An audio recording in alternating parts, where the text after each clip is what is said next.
This channel does not promote any violent, harmful, or illegal activities. All content provided by this channel is meant for an educational purpose only.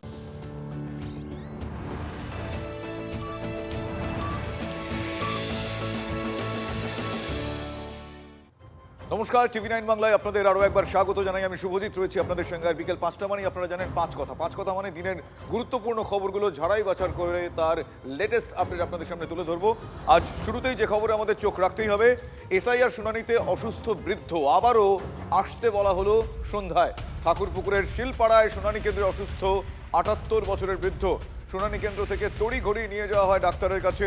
সুস্থ হয়ে সন্ধ্যায় আসুন, আজই ফের আসতে বলা হলো শুনানিতে।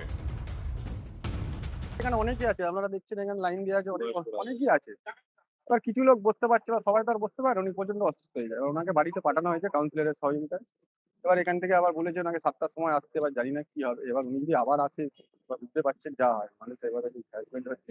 মানে একটু প্রেশার তো রোদের মধ্যে আছে, কষ্ট হচ্ছে। একটু কষ্ট হচ্ছে। আমার 66। এই হিয়ারিং এর নাম উঠেনি, হোটেল লিস্টের নাম উঠেনি, না, হেয়ারিং এ দিয়েছে। হিয়ারিং এ ঠিক আছে। 2002 এর নাম ছিল না। 2002 তে ভোট দেননি? না, কিন্তু 71 এ আমি ভোট দিয়েছি। তারপর থেকে ভোট দেওয়া হয়নি। না, তারপরে 11 থেকে দিচ্ছি। হিয়ারিং চলাকালীন অসুস্থ হয়ে পড়লেন এক মহিলা, যার নাম হচ্ছে জেনেট ব্যাটম্যান। 78 বছর বয়স।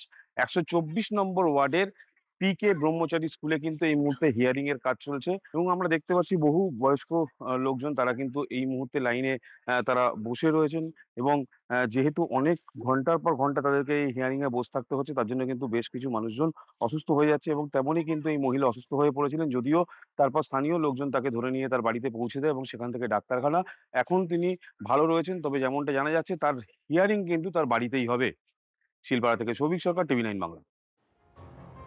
সংবিধান যারা বদলে দেওয়ার চেষ্টা করছেন তারা আগামীতে শেষ হয়ে যাবে, বিজেপিকে নিশানা করে এভাবেই বললেন অভিষেক বন্দ্যোপাধ্যায়।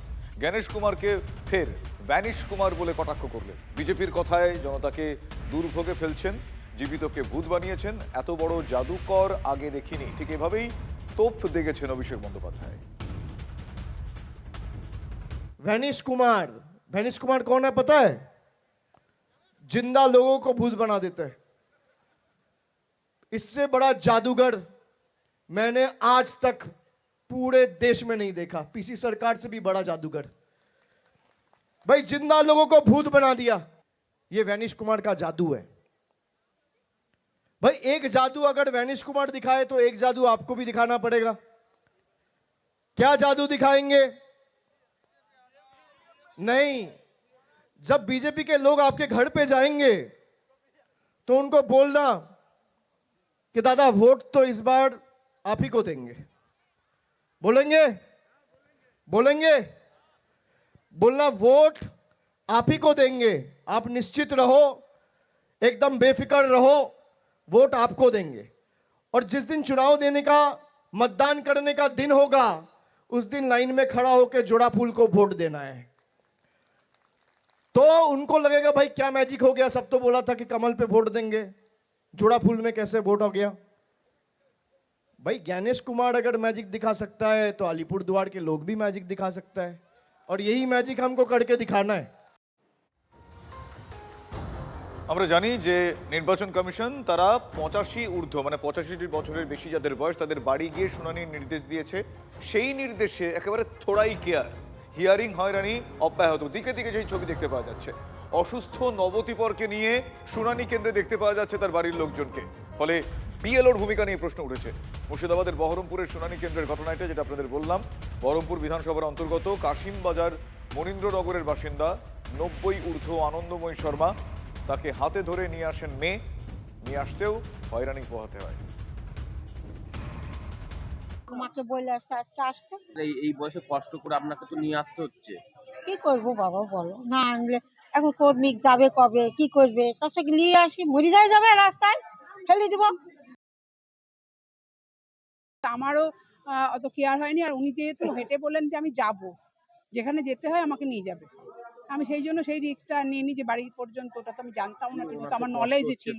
হ্যাঁ, একটু কষ্ট হচ্ছে, কিন্তু উনি নিজে হাতেই হেঁটে মানে আমার কাছ থেকে ওনার বাড়িতে গিয়ে উনি দাঁড়িয়ে টিপসই দিয়েই হিয়ারিং নোটিশ নিয়েছে। এবং যখন 80 ঊর্ধ্ব ভোটারদের আমরা ভোট নেব বলেছিলাম, বাড়ি বাড়ি গিয়ে ভোটের সময়তে বিএলও অ্যারেঞ্জ করবে বলেছিলেন, তখনও উনি বলেছিলেন যে আমি বুথে গিয়ে ভোট দেবো। সেই হিসেবে ওনার কনফিডেন্সটা তো ছিল, সেই হিসেবে আমি অতটা আর না বলতে পারি না। ভোটারকে না বলে যদি বলে বিএলও আমাকে বারণ করেছে।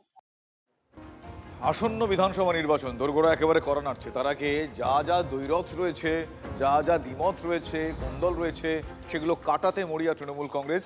অসিত রচনার দ্বৈরথ মেটাতে এবার ময়দানে নেমেছেন কল্যাণ বন্দ্যোপাধ্যায়। ভোট পর্যন্ত এক হয়ে চলার আহ্বান শ্রীরামপুরের সাংসদের। অহিনকুল বিধায়ক সাংসদ সন্ধি করালেন কল্যাণ। অসিত মুখোরা, রচনায় দরাজ। শ্রীরামপুরের বর্ষিয়ান সাংসদ আপাতত একসঙ্গে চলো, ভোট মিটলেই দুজনকে লাঠি। অসিত রচনাকে আপাতত সমঝোতার বার্তা দিয়েছেন কল্যাণ বন্দ্যোপাধ্যায়। আমি বলবো পিসিআরকে শোনাতে কল্যাণ বন্দ্যোপাধ্যায় ঠিক কি বলেছেন। রচনাকে পুরো সম্মান দিয়ে করবে, রচনা তুমি ছোট ভাইয়ের মতো ভালোবেসে করবে। হ্যাঁ,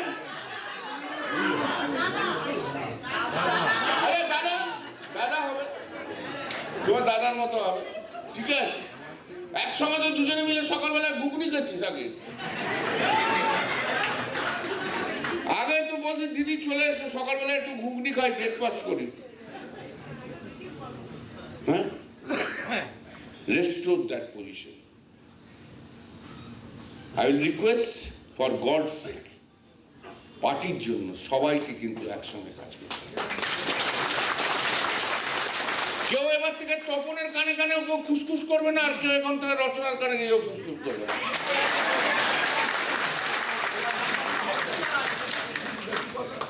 কেউ কান পাতলা হবে না, কেউ না। 6 মাস কাজ করো, তারপর আমি দুটো লাঠি দুজনকে দিয়ে দেবো, তারপর তোমরা মারপিট করো। এরপর সমস্যা মিটেছে, রচনা আমার বোনের মতো, সমঝোতার পর এমনই মন্তব্য করেছেন অসিত। শোনাবো আপনাদের। দ্বন্দ্ব তো আমরা সেভাবে আমরা তো বাচ্চা নই যে আমরা দুজনে মিলে ঝগড়া করবো। ওনার বয়স, উনি এক বয়স্ক মানুষ, আমার একটা এতদিনের একটা কর্মসূচির একটা বয়স হয়েছে, আমি এতদিন ধরে কাজ করছি। আমরা কেউ 20-22 বছরের বাচ্চা নই যে আমরা একটা সাংঘাতিক রকমের দ্বন্দ্ব নিয়ে বা মাথা চিন্তা করে কিছু করব বা রেগে যাব, ঝগড়া করব, আড়ি করব, ভাব করব। এটা তো হয় না কখনো। হয়তো কাজের জায়গায় অনেক সময় অনেক কিছু হয় যেখানে আমাদের হয়তো মনে হলো যে সেই কাজটা সেরকম ভাবে হয়নি, সেই দিক দিয়ে হয়তো আমাদের মধ্যে কিছু রকম হয়তো ডিফারেন্সেস ছিল। কিন্তু আমাদের একটাই তো লক্ষ্য না, উনি আমার রিলেটিভ না আমি ওনার রিলেটিভ। আমাদের একটাই লক্ষ্য যে আমাদেরকে দলকে ভালোবেসে কাজ করতে হবে, আমাদের দলের জন্য কাজ করতে হবে। তাই আগামী 4 মাস আমাদের ভীষণ গুরুত্বপূর্ণ। মে মাস অবধি এখন আমরা একত্রিত হয়ে কাজ করব। আগে রচনা বন্দ্যোপাধ্যায় কি বলেছেন সেটা শোনালাম। এবার শোনাবো এই সমঝোতার বার্তা আসার পর অসিত কি বলছেন। তিনি বলছেন সমস্যা মিটে গিয়েছে, রচনা আমার বোনের মতো। তার মুখ থেকেই শুনুন তিনি কি বলেছেন। ভুল বোঝাবুঝি যদি কিছু হয়ে থাকে, দুজন দিদি এবং অভিষেকের সাথে দুজনে একে চলবো। আগামী কাল থেকে অন্য রূপ দেখবেন চুচুড়ার। কোনো অভিযোগ আসবে না? অবশ্যই নয়, অবশ্যই নয়। রচনা আমার নিজের বোনের চাইতে বেশি। আমার নাতনি ওকে ভালোবাসে কিভাবে ও জানে। আমার নাতনির দিনরাত তো ছবি নিয়ে বাড়িতে ঘোরে।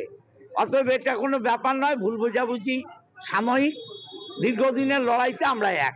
কল্যাণ ব্যানার্জি মঞ্চ থেকে আপনার কথা বললেন যে চামচাদের কথা শুনবেন না, কি বলবেন? এটা বাজে কথা রাখুন না।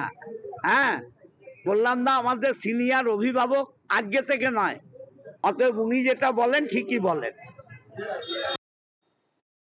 দল তো আগে, তারপর তো অন্য কিছু। দল থাকলে সব থাকবে, না হলে কিছু থাকবে না। দ্বন্দ্ব করলে যারা করবে তারা দলে থাকবে না। দলের কোনো সবাই একটা জিনিস, এই দল গ্রাউন্ড লেভেলে যারা কাজ করে তাদের পরিশ্রমের ওপরে দাঁড়িয়ে আছে। অতএব অন্য কিছু নয়। আপনারা কেন এত নেগেটিভ ভাবে ধরেন যে কাজ করবে না? চলুন, এরকম ছিল যে না ওরকম কিছু ছিল না, সব ঠিক ছিল। আপনারা শুনলেন, আমরা ব্যাক টু ব্যাক আপনাদের শোনালাম রচনা বন্দ্যোপাধ্যায়, অসিত মজুমদার, কল্যাণ বন্দ্যোপাধ্যায় তারা কি বলছেন। দীর্ঘদিন ধরেই একটা আকচি একটা দ্বিমত, একটা দ্বৈরথের আবহ ছিল রচনা এবং অসিতের মধ্যে, কিন্তু ভোটের আগে সেই বিষয়টা যদি আরও একবার প্রকট হয় তাহলে সেক্ষেত্রে অনেকাংশেই একটা বিভাজন তৈরি হয়, দলের মধ্যে অনেক রকম বিড়ম্বনা তৈরি হয়। সেই যাবতীয় বিষয়গুলো ভোটের আগে খুব একটা আমল দিতে নারাজ দল, যে কারণে কল্যাণ বন্দ্যোপাধ্যায় তিনি মীমাংসা করার ভূমিকা পালন করলেন। তিনি বললেন যে ভাই বোনের মতো থাকতে হবে। তিনি একেবারে হাতে হাত মিলিয়ে দিলেন দুজনকে, যাতে কোনো রকম সমস্যা না হয়। আপনারা দেখছেন সেই ছবি, কল্যাণ বন্দ্যোপাধ্যায়ের মধ্যস্থতায় রচনা বন্দ্যোপাধ্যায় আর অসিত মজুমদারের মধ্যে যে দ্বৈরথ ছিল, সেই দ্বৈরথ, সেই ঝগড়া বা যাই হোক না কেন, সেই বিষয়টা মিটে যাওয়ার একটা আবহ। সন্ধি করানোর ভূমিকায় এই মুহূর্তে রয়েছেন কল্যাণ বন্দ্যোপাধ্যায়। এই ফ্রেমটাই সেই কথা বলছে। এবার এই বিষয়টা ভোটের আগে আমরা শুনলাম, এই মুহূর্তে কল্যাণ বন্দ্যোপাধ্যায় তিনি বললেন যে মিলেমিশে থাকতে হবে অন্ততপক্ষে ভোট পর্যন্ত। তাহলে কি এটা ভোটের আগে এরকম একটা দেখানো? এই যাবতীয় বিষয়গুলো বিরোধীরা তুলছেন। এই মুহূর্তে আমার সঙ্গে টেলিফোন লাইনে রয়েছেন বিজেপি নেতা জগন্নাথ চট্টোপাধ্যায়। জগন্নাথবাবু, আপনি এই ফ্রেমটি দেখছেন হয়তো এই মুহূর্তে, আমরা যেটা ছবি দেখাচ্ছি, একদিকে রয়েছেন রচনা বন্দ্যোপাধ্যায়, অন্যদিকে অসিত মজুমদার, মাঝখানে কল্যাণ বন্দ্যোপাধ্যায়। তিনি কাঁধে হাত রেখে দুজনকে হাতে হাত মিলিয়ে দিয়ে এক প্রকার সন্ধি করার চেষ্টা করছেন এই সময় দাঁড়িয়ে। কি মনে হচ্ছে, কিভাবে দেখছেন এই ফ্রেম? কি নাবালক নাবালিকার আড়িভাব খেলা হচ্ছে নাকি? আর আপনারাও সেসব ছবি দেখাচ্ছেন? এভাবে হয় কখনো? দুজনের মধ্যে যদি গোলমাল থাকে, মাঝে কেউ দাঁড়িয়ে থেকে দুজনের হাত মিলিয়ে নিয়ে গোলমাল মিটে যায়? দেখুন, এই গোলমাল কুইন্টালে কুইন্টালে মাপতে হবে যে কত কুইন্টাল গোলমাল আছে, এবং কুইন্টাল কুইন্টালে মাপার পর দেখতে হবে যে সেখানে আপনার এই এসআইআর এর আবহে বিএলও বিএলএ এবং অস্বাভাবিক মৃত্যু আসে কিনা, যা অসিত মজুমদার খুঁজতে বেরোবেন যে এসআইআর এর জন্য মারা গেছে। এই যে বড় বিষয়, গবেষণার বিষয়, এসব কল্যাণ বন্দ্যোপাধ্যায়ের কম্য না। এবং আগে মাপা হোক ঠিক মতো কতটা গোলমাল আছে, তারপর হাত মেলালে সেসব যাওয়া যায় কিনা, কেটে যায় কিনা, সেটা বোঝা যাবে। ধন্যবাদ জগন্নাথবাবু আপনার প্রতিক্রিয়ার জন্য।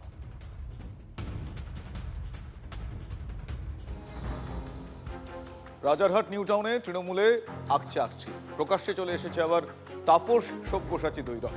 তাপস চট্টোপাধ্যায়কে রাজারহাট নিউ টাউন এবং বিধাননগর বিধানসভা কেন্দ্রের কোঅর্ডিনেটর করেছে দল। সিপিএম থেকে এসেছেন, কিভাবে জায়গা দখল করতে হয় জানেন। তাপসকে ঠিক এভাবেই কটাক্ষ করলেন সব্যসাচী। কারো সার্টিফিকেট লাগবে না, দলের সঙ্গে কোনোদিন বেইমানি করি না, পাল্টা খোঁচা দিয়ে সব্যসাচীকে এভাবেই জবাব দিলেন তাপস। এবার সব্যসাচী তাপসের দ্বৈরথ আবারও সামনে। আমার চেয়ে বয়সে সিনিয়র, তারও অভিজ্ঞতা আছে এবং দীর্ঘদিন সিপিএম করা লোক, সিপিএম থেকে এসছেন, কিভাবে জায়গা দখল করতে হয় আমাদের চেয়ে ভালো জানেন। আপনার দলেরই তো এখন এই মুহূর্তে, হ্যাঁ, সেই কারণেই তো ওনাকে নেওয়া হয়েছে। কি করে মানে যেটুকু পড়ে থাকবে সেটা কুড়িয়ে কাছিয়ে নিয়ে আসতে হয় কি করে, সেটা উনি ভালো জানেন। মমতা বন্দ্যোপাধ্যায়কে আমি কারো সার্টিফিকেট লাগবে না, দলের সাথে কোনোদিন বেইমানি করি না। কে কি বলেছেন না বলেছেন দল জবাব দেবে, দলের কোনো কথা আমি বলতে চাইবো না। দেখো, দল যেরকম ভাবে দল দায়িত্ব দেবে, আমি দলের সৈনিক, যখন যে দল করে দল বাইরে আমি কোনো কিছু কোনোদিন ভাবি না, মানে করি না। সবার থেকে শিখতে হবে, শেখার কোনো শেষ নেই, সবার থেকে শিখতে হবে। মনটা উদার করতে হবে, উদার মন করার মধ্যে কোনো বিষয় কিছু নেই।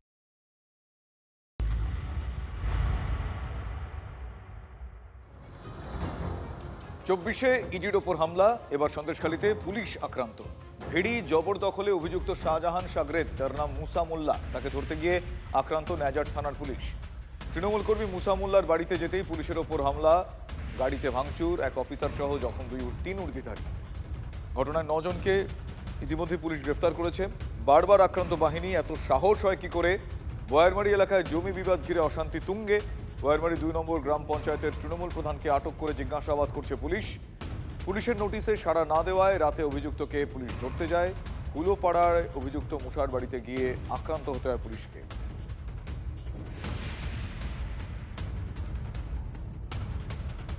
যে পুলিশ নির্লজ্জভাবে শিক্ষককে মারে, যে পুলিশ মহিলাদের চুলের মুঠি ধরে গাড়িতে তোলে, যে পুলিশ সাধুকে মারে, সেই পুলিশ যখন লুঙ্গি বাহিনীর কাছে লাথি খায়, they are paid by their own coin. যারা মারল তারা সব তৃণমূলী, তারা সব শাহজাহানের আত্মীয়।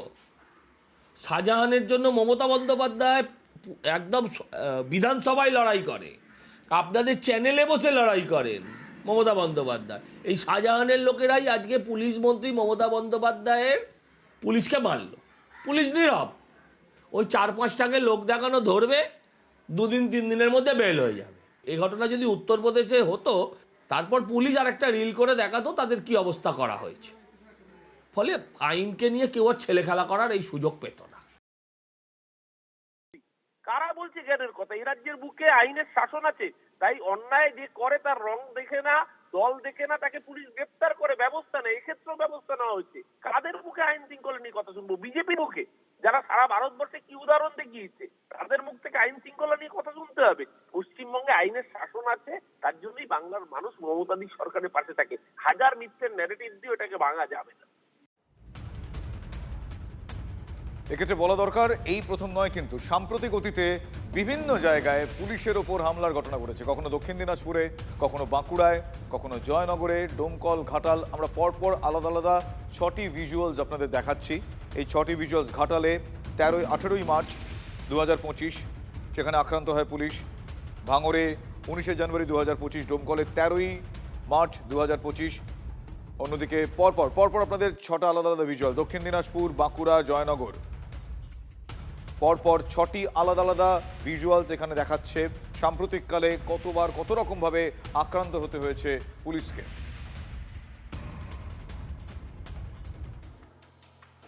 আরও একটা গুরুত্বপূর্ণ আপডেট এবার দেবো আপনাদের। বালি পাচার মামলাতে চার্জশিট পেশ করেছে এনফোর্সমেন্ট ডিরেক্টরেট। 18 জনের বিরুদ্ধে চার্জশিট পেশ এনফোর্সমেন্ট ডিরেক্টরেটের। অরুণ সরফ সহ 18 জনের নামে ইডি চার্জশিটে। জিডি মাইনিং সংস্থার ডিরেক্টর এই অরুণ সরফ। ইডির চার্জশিটের নাম রয়েছে এই সংস্থার আরও 4 জন কর্মীর। 145 কোটি টাকার দুর্নীতির কথা উল্লেখ রয়েছে চার্জশিটে। 57 দিনের মাথায় বিচার ভবনে জমা বালি পাচার মামলায় ইডির এই চার্জশিট। এবার বালি পাচার মামলায় বিশেষ ইডি আদালতে চার্জশিট দিল এনফোর্সমেন্ট ডিরেক্টরেট। ইডি সূত্রে খবর, শনিবার বিশেষ পিএমএলএ আদালতে তারা চার্জশিট দাখিল করেছে এবং 4700 পাতার নথিসহ এই চার্জশিট দাখিল করা হয়েছে এবং চার্জশিটে মূল অভিযুক্ত হিসাবে নাম রয়েছে গ্রেফতার হওয়া বালি ব্যবসায়ী অরুণ সরফ এবং তার সংস্থার 3 কর্মীর। একই সঙ্গে আরও 14টি সংস্থার নামে এই চার্জশিট দেওয়া হয়েছে। ইডি সূত্র মারফত জানা যাচ্ছে যে এই সংস্থাগুলির নামে বালি পাচারের টাকা, কালো টাকা সাদা করা হয়েছে এবং এখনও পর্যন্ত ইডির তদন্ত যা এগিয়েছে, অর্থাৎ এই চার্জশিট দেওয়া পর্যন্ত 145 কোটি টাকার আনুমানিক অঙ্কের দুর্নীতির হদিশ তারা পেয়েছেন। তদন্ত আরও চলছে, ফলে দুর্নীতির অঙ্ক কোথায় গিয়ে পৌঁছায় সেটাই এখন দেখার। মূলত ইডি চার্জশিটে যেটা জানিয়েছে আদালতে, যে বালি তোলার ক্ষেত্রে যে সরকারি নথি এবং যে কিউআর কোড থাকে, সেই কিউআর কোড স্ক্যানার জাল করে, নথি জাল করে এই কোটি কোটি টাকার দুর্নীতি করা হয়েছে এবং সেই কোটি কোটি টাকার দুর্নীতি টাকা কারা ভোগ করেছে, কাদের কাছে গিয়েছে, অর্থাৎ কারা কারা বেনিফিশিয়ারি, সেটির এখন তদন্ত চলছে এবং পরবর্তীতে সাপ্লিমেন্টারি চার্জশিট তারা আদালতে দাখিল করবে বলেও আদালতে জানানো হয়েছে। ক্যামেরা গৌরব পালের সঙ্গে সুজয় পাল, TV9 বাংলা, কলকাতা। 60 দিনের মাথায় অরুণ সরফ সহ 4 জন ন্যাচারাল পার্সনের এগেনস্টে আর 14টা কোম্পানির এগেনস্টে চার্জশিট ফাইলিং হয়েছে। স্যান্ড সিলিং অ্যান্ড বাইফার্কেশন, মূলত এটাই হচ্ছে অভিযোগ। আপাতত যা তদন্ত এসছে, তারা অ্যারেস্টেড নয়, তাদেরকে কোর্টের থেকে পারমিশন চাওয়া হয়েছে, তাদেরকে কোর্ট প্রসেস ইস্যু করবে। এখনও পর্যন্ত জিডি মাইনিংয়ের এগেনস্টে যেটা পাওয়া গেছে সেটা হচ্ছে almost around 87 crore rupees stock shortage আর 59 crore রুপিস around cash could not be accounted for. এখনও পর্যন্ত চার্জশিট নিয়েছেন, কগনিজেন্সের জন্য নেক্সট ডেট পড়বে। পাড়ায় সমাধানেও কাজ হয়নি। রাস্তা তৈরিতে গ্রামবাসীরাই অবশেষে উদ্যোগ নিলেন। গ্যাটের কড়ি খরচ করে রাস্তা সারাই করছেন এলাকার মানুষজন, এগরার মানুষজন। মানুষের পকেটের টাকায় প্রায় 300 মিটার রাস্তা সারাই হয়ে গিয়েছে। মানুষের ক্ষোভের প্রেক্ষিতে কেন্দ্রীয় বঞ্চনাকে ঢাল করেছে প্রধান। দুর্নীতির অভিযোগ তুলে তৃণমূলকে পাল্টা তোপ দেখেছে বিজেপি। এই রাস্তার জন্য আমরা করছি, অনুরোধ করে বলছি আপনাদের এই রাস্তাটা আমাদের ঠিক করে দিন। আমাদের বাচ্চাদেরকে বাইরে রেখে পড়াতে হয়, এখান থেকে স্কুলে যেতে পারে না, টিউশনে যেতে পারে না, কাদাতে পড়ে উঠে যায়। হ্যাঁ, আমরাও ডাক্তারের কাছে যেতে পারি না। সদস্য মুখের উপর ডাইরেক্ট বলে দিল যে আমরা ওই রাস্তা করে দেব না। কিসের জন্য আমরা ওটাই জানতে চাইছি সরকারের কাছ থেকে, বা আগামী দিনে আমরা এই রকম রাস্তার পরিস্থিতি নিয়ে আমরা ভোট বয়কট করব। সদস্যকে জানানো হয়েছে যে রাস্তাটা আমাদের যেরকম আমরা হাঁটতে পারি সেইভাবে একটা রাস্তাটা ঠিক মতন করে দিতে, ঠিক করে ভালো করে করার জন্য আমরা বলেছিলাম, কিন্তু উনি বললেন যে রাস্তা আমরা করে দেব না, তোমাদের ভোট ঠিক মতন দেয় না। সদস্যের কাছে গেলাম, সদস্য বলছে রাস্তা তোমাদের করতে পারবো না, এখন তোমরা ভোট দাও, ভোট দিলে আমি চিন্তা ভাবনা করব। প্রকৃতপক্ষে মানুষের উন্নত এখনও করতে পারেননি। যেখানে একটা এলাকায় মানুষ সেখানে একত্রিত হয়ে মাটি ফেলছে, তার সেই মাটি ফেলার দামটুকু আপনি দিতে পারেননি। আর কয়েকটা দিন অপেক্ষা করুন, আর কয়েকটা মাস বাকি আছে। এই পাঁচালি শোনাতে হবে না, প্রত্যেক তৃণমূলের চণ্ডীপাঠ হবে এবার। ইনারা যেটা দাবি করছেন সেটা হচ্ছে তাদের প্রাইভেট রাস্তা। দ্বিতীয় কথা হচ্ছে যেটা তারা নিজেরা মাটি ফেলছে। মাটির কাজ এখন কোন সরকার করছে, কোন সরকার বন্ধ রেখেছে? মূর্খের মতন সব বলে যাচ্ছে কেন? সেন্ট্রাল গভর্নমেন্টকে বলতে পারে না যে মাটির কাজটা ছাড়তে?